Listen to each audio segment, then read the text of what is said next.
let's take a look back at the 2024 MLB offseason in what was one of the weirdest classes I think we've ever seen. Before we get going into it, make sure you are subscribed. Giving away a signed MLB jersey at 10,000 subscribers. We're hitting on TikTok. We're hitting on Instagram. Make sure you're following over there, too. We're going to be posting about how to enter the giveaway officially once we post that over there. But until then, let's talk about this offseason because, wow, at the top, it's unbelievable. And this is a prime example of top of the market talent you pay for, and just because the other guys might be ranked third, fourth, fifth best free agents, maybe you don't give them that money. This class was horrendous.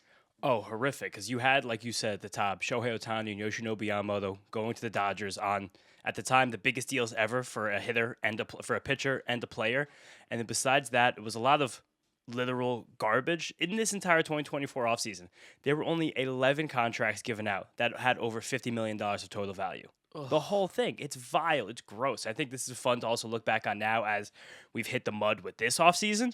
And now we're trying to wait to see what else trickles out and who winds up getting these mid-level contracts that, again, if you look back, sometimes now they're cracked up to be. It does feel like the big money hits a lot more often, and then all these ones in between, like that 75 to about 200 million mark, that's where you start getting really, really scary with some of these. Of course, though, we'll start off with Shohei Ohtani, 10 years, $700 million. I don't think we need to deliberate too much about this one. This is the easiest of all. That's an absolute smash, an A. Yeah, to me, again, like we said a couple of videos ago, the best contract in all of baseball. Because really, it's only 10 for $460, and that is a literal bargain for him. And he pitches, he hits. He's the best player to possibly ever play the game of baseball. No, it's ridiculous. And he's helped, along with the next player in this list, Yoshinobu Yamamoto, signing a 12-year, $325 million contract. Those two have hand-delivered the Dodgers their 2 championships the last 2 years. Like, all of this talk about dynasty, best-run team in the league, if you don't give out $1 billion to those two guys, you might have 1 championship. You definitely do not have 2. It's funny. Team Samurai Japan wins the World Baseball Classic, it seems like, all the time. You get 2 of the best players from that country. You get arguably 2 of the best Japanese players that ever come over and play. Obviously, Ichiro's up there, too, and stuff. But Ohtani Yamamoto, when all things are said and done, are going to go down as some of the best Japanese players probably to ever play the game, and maybe just some of the best players in their position to play the game. And, yeah, this is an absolute A as well. 12 for 325, a lot of pressure, too, on Yamamoto. Highest paid pitcher at the time. Ever. Most money ever given out to a pitcher, and he has completely lived up to the expectations after, 3 normal human starts when he first was a rookie? I mean, according to Josh Reddick, how can you give $325 million to guys never pitched? Which is going down as a tweet in the lore of all time. But it's funny, this Yamamoto contract, when you break it down, it's only 10th in AAV for all pitchers. It's right in between, I think it's Max Fried and Carlos Rodon, which is kind of hilarious because of how hard the Yankees went for Yamamoto too, and the Mets and a bunch of other teams. But the most amazing thing, and you guys have probably seen these videos, like Matriculate out on Twitter recently. There's a documentary that came out, I believe in Japan, about Yamamoto's free agency. And how the biggest thing they wanted was an opt-out. And that's kind of where the Dodgers were stuck because they don't give opt-outs. And he has an opt-out after his age 30 season in 2029 and another one 2 years after that. So while his Yamamoto contract is the highest total value for any pitcher ever, he's a chance to get more. And there are also some other funny details of that contract so I want to share with you guys right now. If he suffers an elbow injury anytime from 2024 to 2029, a $10 million club option is added in 2036 with no buyout with that, which is crazy. Yeah. And also, that was probably the Dodgers probably made them do that to cancel out the opt-out. He also got a $50 million signing bonus with this deal that was paid out in 2 installments, $20 million on February 1st, 2024, and $30 million on July 1st. Just could you imagine the joy of within 5 months of $50 million hitting a bank account? No. I could. That's inconceivable. I'd love in the span of 2 months for $50,000 to hit my bank account. $50 million? I legitimately don't know what I could do with that money. But yeah, when Yamamoto probably opts out, not because he doesn't want to be a Dodger, but because if he keeps pitching like this, he's going to get paid again. More. Probably the most money that we've seen for a starter besides Tarek Skubal when he hits free agency. It's unbelievable. He's just so damn good. Then we get to the next guy in this list. Yeah. And there was, let's call it a drop-off, because after Ohtani and Yamamoto, next biggest contract given out 2024, Aaron Nola. Yeah. 7 years, $172 million, with a full no-trade clause. And in those 2 years, one of them was good, and last year was a complete nightmare. And if I want to say correctly, I think at the end of 2024, too, he struggled a little bit down the stretch. He just has not been that player. He was one of the worst pitchers in baseball in 2025. And for a guy getting paid that much money, it's got to make Philly fans sick to their stomach to be spending their money on a guy who now doesn't look like one of the strongest twos in baseball, is kind of fighting to be a 3-4 right now. And even Nola's platform year in 2023, like the strikeout rate fell to, at the time, one of the lowest of his career. The ERA was bad, but Nola always does one good, one bad ERA year. And also, there were reports that the other team that Nola considered there that was really pushing up the price were the Atlanta Braves. That, to me, like looking back in retrospect, kind of smells like the Braves making the Phillies bid against themselves for a little bit there. This is also funny. So 5 starting pitchers in the league have at least a 7-year deal that no years of arbitration were bought out. Can you name them? It's going to be Yoshinobu Yamamoto. Yeah. It's going to be Garrett Crochet. No, with no arbitration being bought out. My bad. Give me Max Fried. Yeah. Give me Carlos Rodon. No. Garrett Cole. Yes. Give me, there's 2 more I'm missing. Well, yeah, one, it should be very obvious right now. One is going to be very obvious right now. We're talking about him. Oh, Aaron Nola. And then one just got signed. Just like this offseason? Oh, Dylan Cease. Yeah. Wow. It's a funny, let's think about that. That is. I mean, pitching is so funny to think about, too. Even when, like, me and you talk about pitching on our own channels or even on this channel at times, there's just such a divisive feel for what people want from their pitchers. And we know at the end of the day, there's very, very basic things that a pitcher can do and will automatically have a much better chance at being better than others. Yeah, especially in the case, like, let's compare, like, Nola and Cease. Yeah. Like, how differently those guys seem going into free agency. While they both have very erratic ERAs, Cease sits in the upper 90s, and he walks everybody. Nola's always been, like, a touch and feel lower 90s, but always had the great command. I think, and you and I, that offseason, a lot of other people were, like, clamoring for Aaron Nola. But now looking back, like, that's a time for self-reflection and analysis and being like, ooh, maybe signing the guy that throws 92 miles an hour for 7 years and $25 million per is a little fucked up. So what grade are we going to give Aaron Nola here? Because I'm gonna go with a D. I was gonna say D as well. I thought you were gonna go F. I was gonna be nice to D, but I think that's a D. Yeah, I think it could become an F, but there's also a world where Aaron Nola throws like back. 180 innings next year at a 4 ERA, and it's not good. It's just not the worst. Well, I think a 4 ERA would still be very disappointed. I still think there's probably another 3.5 ERA season in Nola's future, but like he's already pushed up the curveball usage like as high as it can go. Like it was his primary pitch against both sides of the plate last year. Like he's kind of running out of tricks if that fastball velocity keeps going down. Big offseason for Asian players coming over. Jung-Hoo Lee, the next highest, which feels a little insane. And I got to say, at the time, I was a big like, this feels nuts. We're paying him almost $20 million a year for a guy who is contact first and hoping plays good defense. I don't think Jung-Hoo Lee's bad. I also just don't think the money that he's getting paid is super worth it right now. No, definitely not, especially with the fact that when Jung-Hoo Lee was coming over from Korea, he was known to be like a plus defensive center fielder, and there was a lot of kind of in-between feelings about his bat. He had 1 year where he just went completely off. He had 65 home runs in 7 KBO seasons. 23 came in 1 year, and another year he had 15. Yes, so it's kind of like, oh, let's see if like that can be our Jung-Hoo Lee that we take to the major leagues. And it turns out that wasn't the case offensively, and also defensively, a tremendous disappointment too. So now the Giants are kind of stuck with Jung-Hoo Lee making. I mean, the AAV is not bad. Yeah, it's not horrible. No, but it's a very long commitment from like a soft-hitting corner outfielder. Yeah, truthfully, like for the money that they spent there, you could probably sprinkle that around to different positions and just get an overall baseball team. But that being said, I don't want to say that Jung-Hoo Lee is bad because he was a plus offensive player last year. The defense isn't what we expected, but it's still not terrible in center field. It's not an issue by any means. And I do think it's really interesting to see what happens next season moving forward. I think there is a big adjustment time, and he had that huge back injury that was coming off in 2024. So I'm going to give him the benefit of the doubt here. I am going to give this one a C. I'm not going to go D or F just yet. I'm still going to give it the D. But at the same time, I do like Jung-Hoo Lee. I know how much the fans in San Francisco like him. Like, he seems like a great clubhouse guy. The grandson of the wind? Was that what it is? I think the son of the wind, yeah. Okay. But which is also a great nickname. It's just if he can't be a plus defensive player in center field, it's hard to rationalize this contract. Lead us in on this next one here, James. Big Josh Hader. Josh Hader, 5 for $95 million to sign with the Astros. At the time, the largest total value ever for a relief pitcher at signing. And also, this one is a fun lesson to these, like, we'll call them like late stage empires, late stage dynasties, where you just like let's get a fun toy rather than try and make sure this money, like you said before, spreads around the roster, the place it could be more useful. And this is one I'm sure the Astros would love to have back when you look back on it. Definitely. And it has nothing to really do with his performance. Josh Hader's been really good. Still one of the best closers in baseball. Still strikes everybody out. Still doing all the stuff that makes him great. It's just, $95 million. Again, like you said, could have been spent elsewhere when you had Brian Abreu, who, if he was in the closer role, would probably be one of the top closers in baseball because of the stuff that he has, and he'd cost you a heck of a lot less. And it's just this is a luxury signing for a team that's very complete. Like Edwin Diaz before this had the biggest deal for a relief pitcher. Maybe, it did. And like at the time, we even said that feels like a lot for the Mets. And Edwin Diaz just again signed the highest AAV deal for a reliever, where it makes sense for a team like the Dodgers with no holes, but a team like the Astros who've like kind of they now have holes. When they made this deal, they didn't think they did. Right, and they were like, let's try to win one more. We don't really care what's going to happen in 2 years. But now we're 2 years and like chickens come home to roost. Yeah. That being said, again, it's still a good deal. Yeah, it's like a B, probably, right?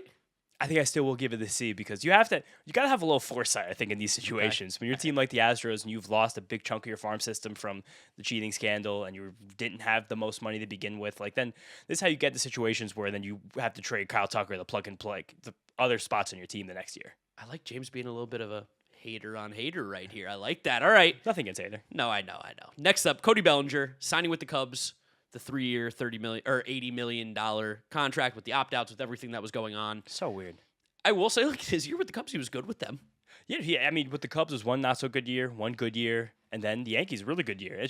It's funny that in retrospect, the Cubs signing this contract and then a year later being like, we'll just if you pay Cody Bellinger set contract, we'd like him off the team. Yes, which is that makes me make it hard for me to give them a good grade, even though that second year with the Cubs he was quite good. So how do we grade for the Cubs? For the Cubs, this is probably what, like a CB range, and then for the Yankees, is probably like a BA range based on how he played last year. I think for the Cubs, you have to say this is an F. You left the team. They traded him for nothing. But that's more like them being cheap and the Ricketts being absolute crooks. That has nothing to do with like his performance. Like that's not the actual Cubs organization's fault, besides the Ricketts being like, I don't want to spend money because we have to pay for the renovations. But it's like that 2024 year, Bellinger wasn't very good, especially not after the year he had in 2023 when he kind of like shot back onto the scene. And when he had that great year in 2023, all the warning signs were there. Similar like there are this offseason where it's like, oh, this guy's probably really inconsistent. Like this isn't the skill set that made him an MVP in Los Angeles. And again, it's not a bad deal, but the fact that they made that deal, didn't have the foresight of how their own outfield was going to develop, and then again, traded him for nothing in a year where like they probably could use the bat. I don't exactly know where he would have played this year, but you could have made some. It's from the Cubs' perspective. Like I can't give this better than a D. They dumped him for nothing. Yeah, I would go C. I think again. I think it's just a nothing trade, and then for the Yankees, I could argue it's an A for the Yankees. He was awesome for them last year. One of the few A plus things that for did the Yankees. go right. Yeah, amazing. He had a great season for the Yankees, and he might parlay into a bigger deal this offseason. Next one.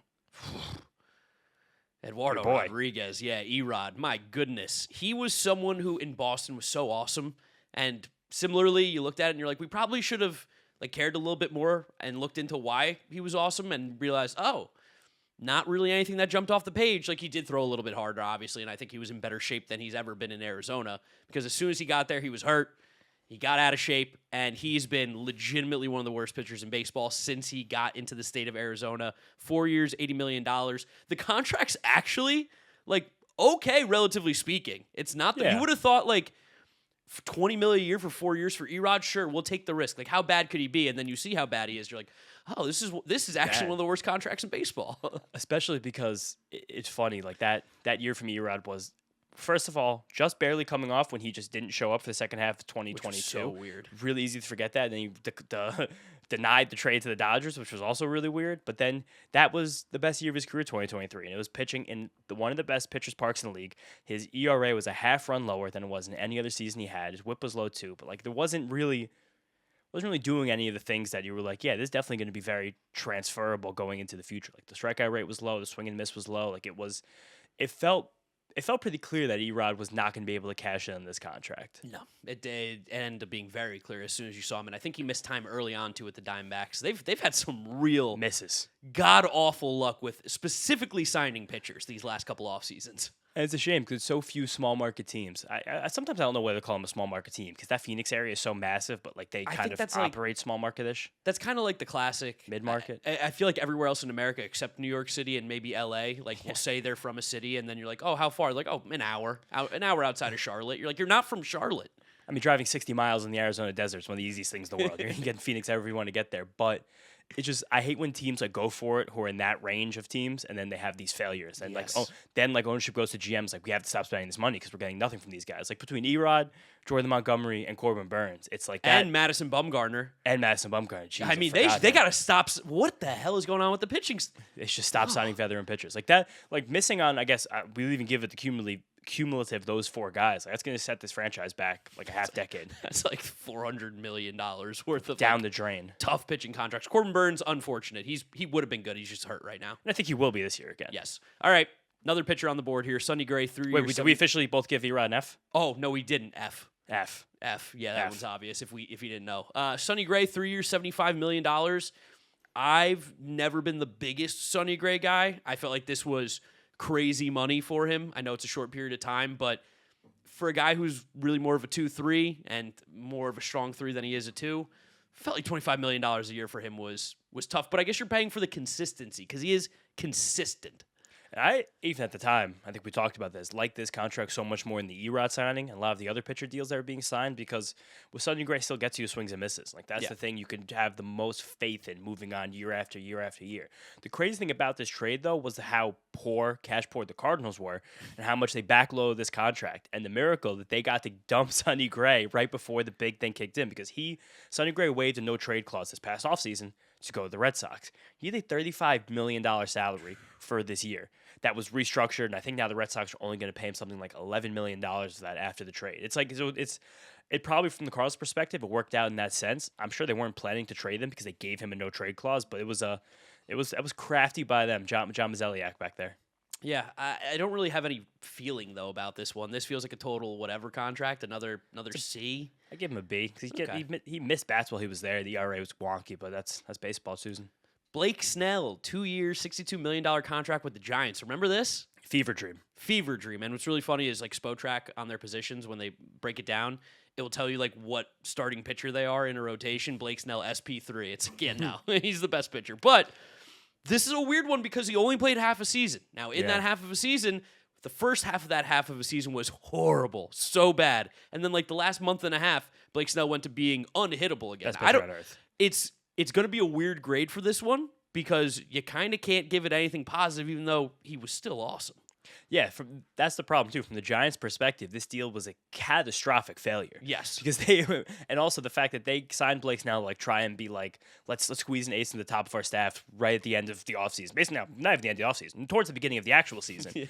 He gets hurt immediately. He doesn't really help you win games. By the time he comes back, he proves his value just enough to go win with your rival. Yeah. And that's it. Now you have to watch that happen, which is brutal. So I guess, again, this isn't really as much about Blake Snell as about the Giants, but even their process was good. But like the actuality of it, he's got to be like an F, right? Yeah, I think it's F. I'll give it D maybe because, again, good process. You just, you got like the absolute short end of the stick somehow. The short, I mean, it's funny. I don't remember him making 20 starts that year and ERA winding up at 3.1. He got that second half. And remember that first half of the second half was so bad. And then I think he had the no-hitter against the Reds, which won me so much money on a bet. And that was like he started churning. There was also that weeknight game where he faced Chris Sale on the West Coast. Yeah, I remember me, you, and Ernie stood up and we showed Carlos that game. He's not the biggest baseball fan. He was like, "Whoa, this is cool." We're like, these guys are awesome. He's like, these guys are just going at it. I think they like each had a no-hitter going into like the 6th or something too. There was like over 20 strikeouts combined. It was awesome. Yeah, Blake Snell, beast. But this was a bad deal, unfortunately, for the Giants. Now, sadly. One that's definitely not a bad deal for the Giants. Matt Chapman, 3 years, $54 million. Obviously, now he signed an extension before there's really ever an opportunity to hit free agency again. Yeah. But at $18 million a year for Matt Chapman, who all he's done since he's gone to San Francisco is hit really well and play great defense. This was one of the best contracts on this entire offseason. I think a lot of teams, including the Mets, the Blue Jays, anybody who's needed someone at third base that's been competitive recently, you would have loved to have signed Matt Chapman to this deal in retrospect. It's also funny to look back on the Blake Snell and Matt Chapman because I think the league has gotten a little healthier over the last few years. Like, I mean, especially comparing the free agents we talked about from last offseason. Like, there weren't any really embarrassing contracts like this that extended into March for objectively very good players in Blake Snell and Matt Chapman. You could also see that by Matt Chapman signing the weirdest timed extension ever. with Farhan Zaidi a month before Farhan was supposed to let go. It was like, yeah, give him his money. He deserves it, I guess. But it's just a really steady player who I think is perpetually underrated. I'm thinking my prediction, if you guys still watching the lineup in 10 years, he's going to be the hipster Hall of Fame pick. I guarantee you that right now. But this is A+ as it gets. Like, Matt Chapman's an animal for this much money. Yeah, 100% A. That's just really good value, and because he's so good defensively and still hits at the plate so well, it's like impossible for it to not be good value almost. Again, now he's on a much bigger deal. But it is funny now that we start getting further down this list, how many of these guys are either not on these deals anymore, or not even on these teams anymore? Pretty good amount of them, and we're after this next guy, after the next two, this gross. list gets disgusting. I can't wait to get there. So I'm gonna speed run maybe these next two because again, I don't think this is like the biggest conversation. But Shota Imanaga, how do you say it, James? Shota Imanaga. Nice, well done. We're learning. 4 years, $53 million. Shout out Japan again, another Asian player coming over. That was like a fantastic deal. I know Shota had like some crazy highs and has kind of tailed off a little bit towards the end. He's back with the Cubs now on a new contract, but a qualifying offer. Yeah, at $13 million a year. Like that was a fantastic move by the Cubs. Oh, totally a steal. And it was a nice moment where like the market showed you about the guy's floor. Then he pitched way better than that for a year and a half. And then waited until the second half this past year to fall off. But it was a funny like little pissing contest with him and the Cubs going into this offseason because he was opting out and they could have been exercised with a 3-year deal on top of that with an escalated AAV. And then they offered him the qualifying offer and he just took it. Yeah, he was like, all right, $22 million. I'm good. And like I think there's probably a better than 25% chance this time next year he's just back in the MPB. Yeah, if he can't get the velocity back. But I think this is still an A deal. Oh, A+, 100%. Yeah, like again, signing any pitcher who gives you that many innings at $13 million a year, who cares? Easy money. Seth Lugo, 3 years, $45 million. The first year was really good. The second year was not. Bad timing on my part. Well-timed Watersip for me on that one. We're keeping that in. Yeah, we got to keep that one in.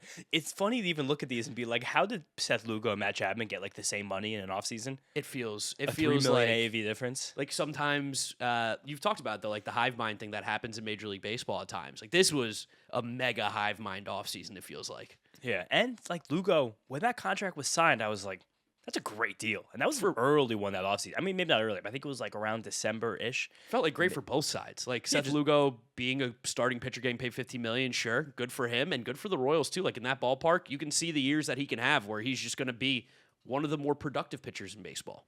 And he'd only been back in a rotation for a year after that because that was right after coming from the Padres. And it was like that was kind of his time to jump out and be a starter. And this year it did look pretty bad most of the time, but I still think the floor for Seth Lugo is like 150 innings at like a 4 ERA, which is what he did. Like I'm not going to be really gung-ho betting on the Seth Lugo bounce back this year, but like this was a good deal for everybody involved. Yeah, another one that I'd probably put as a B. I think this is a B deal.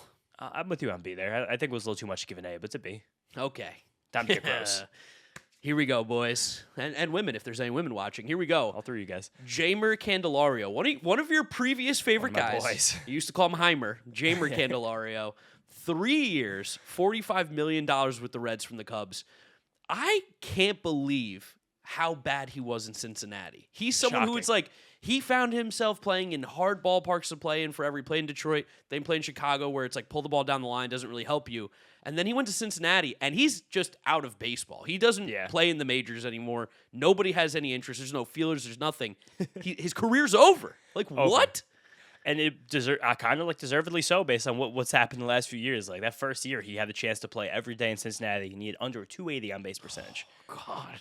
And this at the time where the Reds have had some moderately interesting, corner infield prospects, DH kind of guys like coming up through the system. And Jeimer was kind of taking their at-bats, and he never really turned it on, never got going. He was 30 years old, and this was signed, 31, I think. So it's like, it was a weird, similar to what we were just talking about with Eduardo Rodriguez and the Diamondbacks. Sucks in one of these, teams that don't spend money and get burned because that makes it that much more difficult for the GM to go to the owner next time something like this comes across. And again, imagine just forking over the extra $9 million. You could have had Matt Chapman. That's so crazy to think about. It's ridiculous. And they definitely signed Jeimer earlier than Matt Chapman. Much earlier. It's also funny. Maybe next time we do this, we go back a few years. We'll have the dates these guys are signed because just like with Nick Pivetta last year, maybe there's a little hint of what the Mets are doing right now. If you guys want to check out the Mets Stuff podcast, maybe it's best just to wait sometimes because you'll get bargains that when you look back in a few years, you're like, what the hell were these teams thinking? Yeah, Jeimer Candelario, big fat F. Maybe the worst contract given out the entire offseason.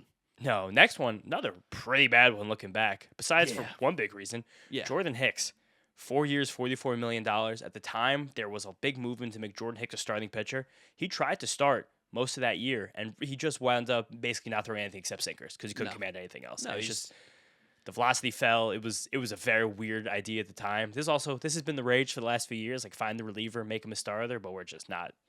That one did not work at all. No, and Jordan Hicks sucks. Doesn't seem like the greatest guy either. He's just not. It is a bad contract, and there's going to be a million teams that give him a million more opportunities because he throws 102 miles an hour. But he's like when the old heads and the new heads about how you talk about pitching, they love to be like, Jordan Hicks, he throws hard. Yeah. Why does he suck? And it's like because he sucks. Sometimes he just suck. I got beers with Jordan Hicks one time. He was saying some stuff. Yeah, he's something. He was something else. Yeah, something else. Jordan Hicks, though, this one's going to be also an F. Hard, honestly, really tough to get. Give an F to someone who makes $11 million a year as a pitcher, and he's found a way.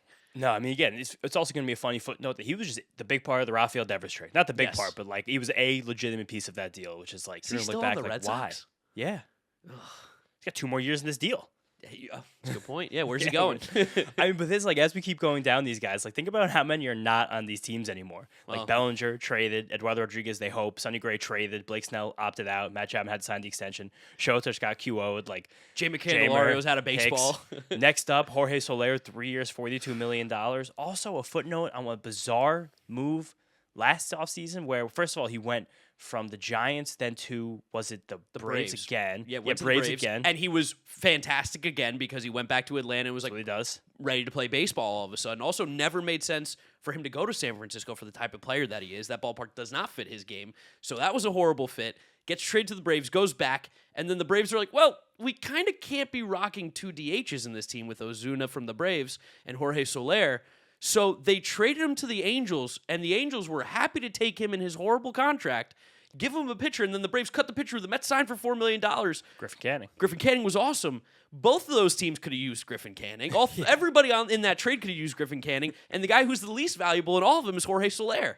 Yeah, and the Angels took all of Jorge Soler's money when they could have just signed him to the deal the offseason before. And in the middle of July, a mysterious back injury cropped up from Soler, and he sat out the rest of the year. And there was never one more update about it. No, and they traded for a DH who he cannot play the field, can't do it. They knew Mike Trout was getting DH all year, and they said, let's go get another DH. Surely this is going to work. The Angels and Perry Minasian, I swear to God, is playing MLB The Show 16. He's like, this guy's got an A potential. Surely I got to get this guy on this roster. Ironically, even looking back, I like that deal. I was like, that's a really cheap amount of money for a guy like Soler, who if you just let him be your everyday DH, he's probably going to run into 30 homers. Is his contract the one that's like a little backloaded too? I want to double check because I think the Angels are taking like a shocking amount of money in this trade. Yeah, it's $16 million last year, $16 million this year. So while, like, shout out the Giants, honestly, like you really got out of it completely unscathed in a 3-year, $42 million deal. You paid like $6 million of that 42, and now the Angels are going to pay $32 million of it. Do you know what else is amazing? We've gone through 15 free agents from the 2024 offseason. 5 of them signed with the Giants that we've gone through so far. They hit home runs on one of them. Yeah, right. But like clearly Farhan was like, I really got to save my job. Let's try to win some baseball games, which is another way that these teams get in trouble. But it's just what a absolutely pitifully disgusting offseason. Again, when we're going in order on total value here, next guy we have is Lourdes Gurriel Jr., which is like, I can't even give this one a grade. I don't even know what to say about this one. Yeah. Do we grade Soler? Do we say that's an F? Yeah, it's an F. Yeah. Gurriel is someone who I think is a better player in theory than what his numbers say. Is that fair? Like, I feel like for what the Diamondbacks are, he's like, he puts the ball in play, he drives and runs. I don't think he does any of the stuff that behind the scenes you would be like, this is a great ball player. But at the end of the day, he's like always a little bit better than a league average hitter. And the contract was what? 3 years, $42 million. It feels like a totally okay contract. Very much. I think guys like Gurriel are valuable archetypes to have like 1 or 2 of them on your team. Yes. Like, I don't think you want to build a full team out of Lourdes Gurriels. I also don't think you want to have a team with no Lourdes Gurriels. Like, you want some of that high contact, someone who's going to just, stand in there against a 104-mile-an-hour fastball from Mason Miller and have no fear and just be able to pull a fly ball against them. Like, just ready, a real bat to ball guy. But again, like, I've never had less opinion on something. See? Yeah, see, that's exactly what I was going to say. Like, I have no opinion. Cool. Happy for both sides. It's cool. Someone you like to dunk on a lot, Lucas Giolito, 2 years, $38.5 million. I'll let you take this one away, James. I mean, this would have been a good deal if he didn't blow out his arm right when he signed the contract. Like, it was totally fine. I thought he was a strange fit in Fenway because I don't really want that much of a north-south pitcher in a place like Fenway Park. It's going to be not that kind to fly balls, especially from a right-handed pitcher. Like, it's fine. Like, I guess, like, this kind of worked out for the Red Sox for what they got, but like Giolito is just so inconsistent. He's the kind of guy I really, really don't like in the middle of my rotation because I do not know which guy I'm getting any day of the week whenever he comes on the mound. Yeah, he's someone that I would give a C here because this past year he was solid in a small sample, but he gave 1 year. So, and I think Red Sox also kind of knew that too.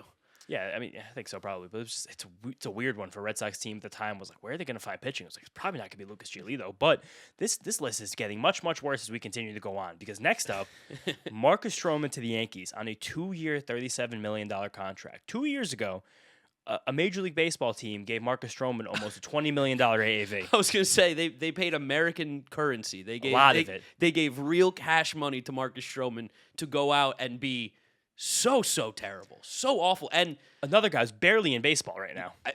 I don't think he is, really. But I'm sure he's like on the White Sox this year or something. I don't know, man. Like Marcus Stroman, from everything that we've ever heard, like it's the classic, like he just can't get out of his own way because he's had moments where he's been a really good pitcher. And like you can see it. He's super athletic. Yeah, a long time ago now. Super athletic. He's low-key kind of old now, which is weird. He's only 34. Yeah, that's like kind of, I think, older than where people might guess for Marcus Stroman. Yeah, kind of. He has been around a long time. That part's true. But he didn't even throw 90 miles an hour this year. No, he stinks. He's horrible. And what a weird fit for the Yankees too. I think this was another thing where the offseason got late. The Yankees were like, we kind of just need some innings. Like, let's get Marcus Stroman. Yeah, that's going to be an F. That's a big effort there. I got a good feeling Marcus Stroman might see this too. So I'm expecting to be blocked on Twitter after this. Sorry, Marcus, you might be blocked already. But another weird one. Reese Hoskins, 2 for $34 million for the Brewers. Like, it's a rare, like, the Brewers spent some money, and Reese Hoskins over his time with the Brewers was exactly what you expect from Reese Hoskins now, because he's not the same hitter that he was in Philly. He was league average with some pop. Yeah, it's another guy where it's like I don't think it's over for Reese Hoskins, but I also don't know where he starts next year, you know? He's got to win. It feels like he has to win a role now. He's not a guy who's given a role. It's just hard for like not even like the most unathletic, like right-handed first baseman. Like it's hard. Doesn't hit that many home runs anymore. Yeah, I mean, it's hard to. He got hurt last year too. He's been hurt the year before. It's also so funny that, that was the first Reese Hoskins moment in Milwaukee. Yeah. Was that dust up with the Mets on opening day. And it went right downhill. Had 2024 feel there, Reese Hoskins. I mean, they had a good year this year, but like it's not. I mean, they did not because of him. He didn't. I mean, he got wildly pipped by Andrew Vaughn. That's right. Yeah, he did. I think Andrew Vaughn, who's kind of a laughingstock around the league, probably goes in. He's going to be the Brewers' first baseman this year. Definitely. Angels, you're back. Reese Hoskins, would you give that one a D? D. Yeah. He was not nearly the hitter that they thought he would be. No, it also wasn't very much money, but still just a lot there. These 2-3-year deals are, I told you, this is like the weird spot where like these shorter term deals end up kind of being the ones that are the grossest. Even like we're going to talk about, our boy Frankie Montas here in a sec. Well, we talked about him last video. Like these 2-year deals can bite you in the butt. Sometimes they just are so sour. Foolish Baseball had a good tweet about this today where it's like sometimes these are the kind of deals that these kind of the guys that get just like sifted out of the game. But like sometimes if you hit on one of these, like it's what a team needs. Yeah. It's like, he brought up David Villar, Sean Bouchard, Luke and Baker. Like these are the guys you're probably giving a chance to in your organization if you're not trying to take these shots on these 1 or 2 year deals. He was talking about the Josh Bell signing with the Twins that happened on Monday. So it's like sometimes I get why you make these deals, but sometimes the actuality of it is rough. Here's one where the actuality was very rough. Yep. Robert Stevenson. 3 years, $33 million after he had like a good year-ish with the Rays, and the Angels were like, all we need is a setup, man, and then we're going to go all the way. And to the Angels' credit, I think everybody in baseball was kind of excited about what Robert Stevenson could look like as a reliever. Like, he was never going to make it as a starter, it didn't seem like. He pitched in Colorado a lot. He went to the Rays, immediately became good. Clicked. And you were like, okay, this is a guy. It was just, again, a weird move for the Angels because they're nowhere even close to winning baseball games that are important. No, it is also a shame, too. I think a lot of this did come down to injuries, but also everything we keep learning about the Angels. I don't think they know how to best keep their players healthy or give them the best chance to succeed. And he was nails nails that year with the Rays. Like 2023, he Yes. was striking out the world. Fastball was sitting 97, like nasty color. Like he had all of it, but it's just Yeah, if the Angels' name why? was, I don't know, a team that could make the playoffs, you'd be like, you tried, like that was a good move. It didn't work because he got hurt. But the Angels, even if Robert Stevenson was one of the best relievers in baseball, it didn't make any sense for the Angels who were going to win 70 games. and he came back this year. Like credit to Robert Stevenson. Like he wasn't bad. He had a good year. No, I don't Like, think he he's just- bad at all. In 10 innings, they were like, okay, maybe Robert Stevenson actually can get himself back on track here, but it's definitely not what you wanted to do when you signed him. No, it's only a D because of the injuries, lack of Yeah. playing. If you played, it would have probably been a CB range.